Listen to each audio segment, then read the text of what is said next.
On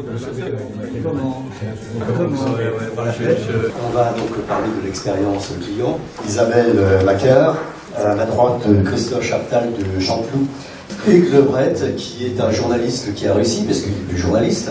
Alors Isabelle, pour vous l'expérience client, qu'est-ce que c'est? L'expérience client, en fait, c'est l'évaluation par le client de l'offre, en termes de valeur d'usage, d'émotion et d'éthique. L'expérience client, elle se construit à travers 3 temps, avant, pendant et après l'acquisition de l'offre. Danone, en fait, se retrouve en fait sur une volonté de faire attention justement à tous ces aspects en fait environnementaux. Et c'est pareil pour Lego qui utilise à 100% en fait l'énergie renouvelable. Donc on peut se dire que vivre avec l'éthique, on peut être rentable et avoir un bon modèle économique avec. Les gens ont de l'envie et de l'indulgence pour ce qui leur ressemble et ce qui leur sert, et ce qui est de leur côté, dans une promesse de marque. Et on s'est aperçu que les organisations qui étaient les plus performantes étaient celles qui étaient capables de satisfaire l'ensemble des parties prenantes. Alors, dans le livre, on cite effectivement un certain nombre d'exemples, mais des gens, par exemple, comme Michelin, qui sont quand même pas mal dans les produits techniques, comme Valeo, ont réussi, quelque part, à transformer l'organisation dans cette voie-là. Et quand on parle de transformation, on ne parle pas de transformation de l'entreprise, on parle de transformation de l'ensemble de l'écosystème de l'entreprise et de ses parties prenantes.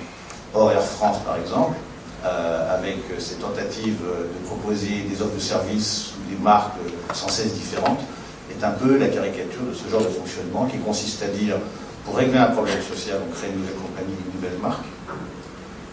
Et cette nouvelle marque, en fait, elle n'est pas du tout créée pour satisfaire un client, elle est créée pour se dégager d'une problématique sociale. Par exemple, General Electric, aujourd'hui, détruit en permanence des emplois parce qu'il considère que la destruction d'emplois permet finalement de conserver de la vitalité. On ne peut pas, dans cette logique-là, parler d'expérience client globale, puisque là, effectivement, chaque nouvelle activité détruit l'ancienne.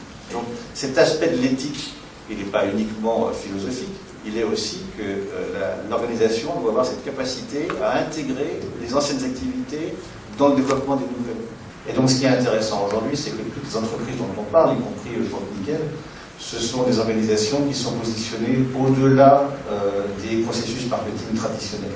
Cet ouvrage est disponible partout.